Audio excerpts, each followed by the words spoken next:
friends, welcome to today's Samayal. இன்னைக்கு நம்ம today சமையல்ல ரொம்பவே ஆரோக்கியமான ஒரு சூப்பரான குயிக்கா செய்யக்கூடிய பிரேக்ஃபாஸ்ட் ரெசிபி தான் பார்க்க போறோம். எப்பவுமே இட்லி, தோசை அப்படிን போர் அடிக்காம கொஞ்சம் வித்தியாசமா இந்த மாதிரி செய்து கொடுத்து பாருங்க. எல்லாரும் சின்ன பசங்கள்ல இருந்து பெரியவங்க வரைக்கும் எல்லாரும் கேட்டு வாங்கி விரும்பி சாப்பிடுவாங்க.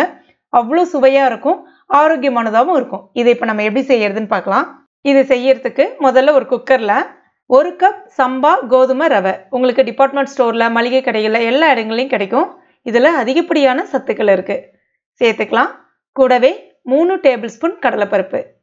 இது சுவைக்காக தான்.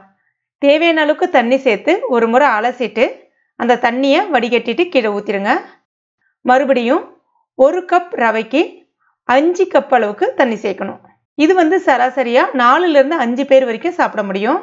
உங்ககிட்ட எந்த கப் இருக்கோ அந்த கப்பை பயன்படுத்தி அடுத்தடுத்த அளவுகளை அளந்துங்க, சரியா இருக்கும். நான் இன்னைக்கு ஒரு 150 கிராம் அளவுக்கு சம்பா கோதுமை ரவை எடுத்திருக்கேன். அடுத்ததான் 1 டீஸ்பூன் சீரகம், தேவையான அளவுக்கு உப்பு, 1 டீஸ்பூன் நெய்.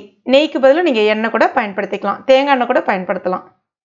சேர்த்துட்டு மூடிட்டு ஒரு 5 விசில் மட்டும் விட்டு எடுத்துக்கலாம். நல்ல ப்ரெஷர் கொடுத்தாதான் அது அருமையாக அழகாக வெந்து வரும். இருக்கட்டும். இப்போ பாருங்கள், 5 விசில் விட்டு ப்ரெஷர் ஃபுல்லாக இறங்கிட்டு எடுத்திருக்கேன். நல்ல பூ போல் அழகாக வெந்து வந்திருக்கு. இதை அப்படியே சாப்பிட்டாலே நல்லாயிருக்கும். ஆனால் இதை நம்ம இப்போ இன்னும் கொஞ்சம் ஆரோக்கியமானதாகவும் நல்ல டேஸ்ட்டாகவும் ஆக்கிறதுக்காக இதில் கொஞ்சம் காய்கறிகளை சேர்த்துக்கலாம். அதுக்கு ஒரு கடாயில் 2 டீஸ்பூன் எண்ணெய் சேர்த்துக்குங்க. எண்ணெய் காஞ்ச பிறகு 1 டீஸ்பூன் கடுகு. கடுகு பொரிஞ்சு வந்ததுக்கப்புறம் ஒரு மீடியம் சைஸ் வெங்காயம் பொடிசாக கட் பண்ணிவிட்டு சேர்த்துக்குங்க. இப்போ வெங்காயம் லைட்டாக இந்த மாதிரி கண்ணாடி பதத்துக்கு வரும்பொழுது காரத்துக்காக 2 பச்சை மிளகாய் கீறி விட்டு சேர்த்துக்கலாம். கூடவே ஒரு சின்ன மீடியம் சைஸ் தக்காளி பழம் சேர்த்துக்கலாம். அடுத்ததான் பொடிசாக கட் பண்ண ஒரு சின்ன கேரட், கொஞ்சமாக பச்சை பட்டாணி, இது ஃப்ரெஷ் பட்டாணி தான், கொஞ்சமாக பீன்ஸு எல்லாத்தையும் சேர்த்துட்டு வதக்கிக்கலாம்.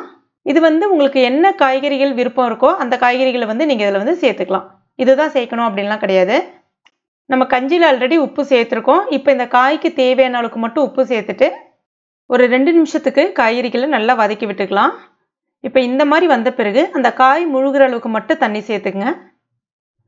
சேர்த்துட்டு மூடி வச்சிடலாம். கொஞ்ச நேரம் அந்த காய் நல்லா வேகட்டும். ரொம்ப குழைய வெந்துட வேணாம். இப்போ பாருங்கள், இந்த மாதிரி வெந்து வந்த பிறகு நம்ம கஞ்சி ரெடி பண்ணி வச்சுருக்கோம்ல, அதை சேர்த்துக்கலாம்.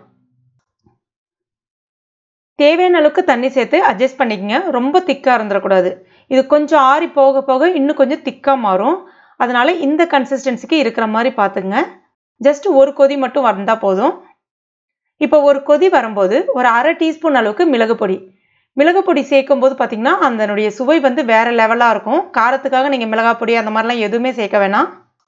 மிளகு பொடி சேர்த்த பிறகு ஒரு 2 நிமிஷம் மட்டும் கொதிச்சா போதும். இப்போ பாருங்கள், நம்முடைய அருமையான நல்ல ஹெல்தியான கஞ்சி ரெடி ஆயிடுச்சு. நல்ல மணக்க சுவையாக இருக்கும். இது நீங்கள் இந்த ரவையில் தான் செஞ்சீங்கன்னு சொல்லிட்டு கண்டுபிடிக்கவே முடியாது. டேஸ்ட் பார்த்தீங்கன்னா வேறு லெவலாக இருக்கும். கடைசியாக கொஞ்சமாக கொத்தமல்லி இலைகள் தூவிட்டு பரிமாறினீங்கன்னா அவ்வளோ அருமையாக இருக்கும். குழந்தைங்களுக்குலாம் கொடுக்கறது ரொம்ப நல்லது. கண்டிப்பாக ட்ரை பண்ணி பாருங்கள். நல்ல வயிறு ஃபில்லாக இருக்கிற மாதிரி இருக்கும். ரொம்பவே விரும்பி சாப்பிடுவாங்க. ட்ரை பண்ணி பார்த்துட்டு மறக்காமல் எனக்கு கமெண்ட் பண்ணுங்கள். இந்த வீடியோ உங்களுக்கு பிடிச்சிருந்தனா லைக் பண்ணுங்கள். உங்கள் நண்பர்கள் மற்றும் ஃபேமிலி மெம்பர்ஸ் கூட மறக்காமல் ஷேர் பண்ணுங்க.